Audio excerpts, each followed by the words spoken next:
السلام عليكم ورحمة الله وبركاته. مقعيقو هند اسمان عبدي وحنا هاي تاجرة ولين تاجرة يا معلمات دجن دلكن السويدن.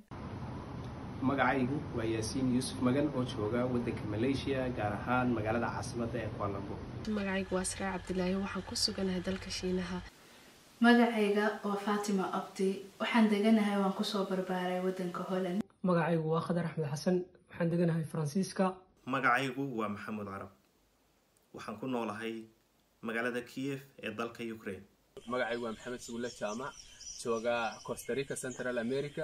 magacaygu waa Ciise Jaamac waxaan joogaa jasiirad Abagunil walaalo dhakhtar baani kana ka shaqeeyaa. bismillaahir rahmaanir rahiim magacaygu waa Maxamuud Axmed Maxamed ku magac dheer Maxamuud Qori ku nool wadanka Canada gaar ahaan magaalada Edmonton. السلام عليكم مقعيقو حليل سهرة بكر وحن كنا لمريكا. أنا جو أحمد صالح عبدي قدوميها جالية الصوماليلان إدارة شرمكا.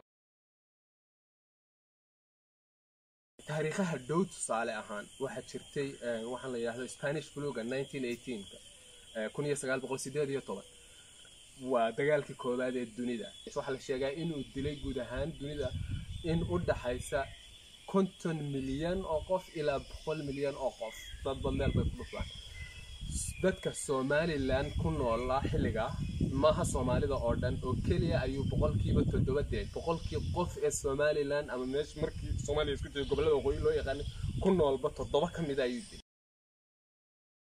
xanuunku markuu jirka bini aadanka soo galo waxa uu dadka caafimaadka qaba way iska difaaci karaan xanuunka halka ku xanuun daada weyn isla markaana xanuuno kala qabay ayagu laftoodu ay ku adkaanayso in iska difaacaan jirka. bismillaahir rahmaanir rahiim aniga oo Axmed Saalax Abdi gudoomiyaha jaaliyada Soomaaliland ee dalka Jarmalka waxaan ugu baaqayaa halkan ka dirayaa fariin caafimaad bulshada Soomaalida ee ku nool daafaha dunida fariintaas oo ku aadan xanuunka COVID-19 waxaan leeyahay oo ka codsanaynaa bulshada in aanay booqin dalkii hooyo maadaama ay ku noolahay wadamada uu xanuunkan sida ba'an uu saameeyay.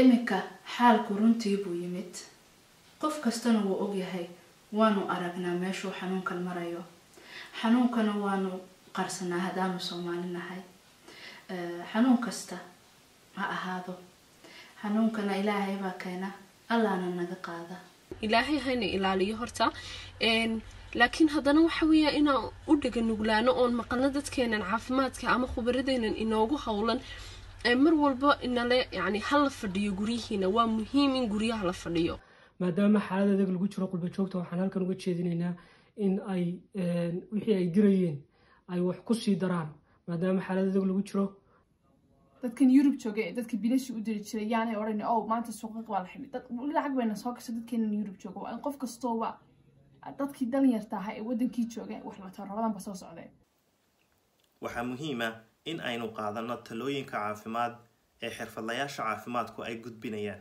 waxaynu ognahay wadamada Mareykanka, Ingiriiska, Norway, Finland, Sweden wadamadaas oo dhan farabaas ku hayo dadka Soomaalida gaar ahaan waxay sheegeen dawladaha ka jira wadamadaas iyo goboladaasi in dadka cudurkan uu ku dhacay ee migrate marka loo eego tirada guud ahaan inay Soomaalidu yihiin numberka ugu badan marka loo eego wadamada ay ku nool yihiin runtii waxay ka yihiin boqolkiiba 0.1 kama aha haddana waxa la isweydiinayaa waxa cudurkan dadka ugu faraha badan ee ku dhaca ka dhigay Soomaalida. waxaan idinka codsanayaa biliis maqla oo kaliya meelaha caafimaadka lagu shaqeeyo lagu sheegayo qof dhakhtar soo sheegay xogtii aad maqasheen xogtaas oo kaliya dadkeena ha lagu daweeyo oo qofku ha dalbado caawin.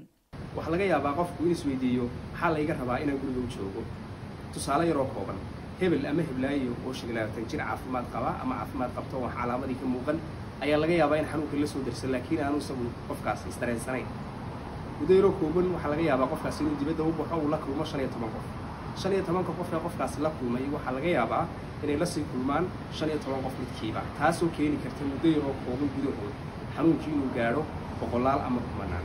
waxaan idinkaga tegayaa tohandon brandra tvette händerna med varmt vatten och tvål var försiktiga. Bleiben Sie bitte zu Hause, waschen Sie Ihre Hände und halten Sie bitte Abstand.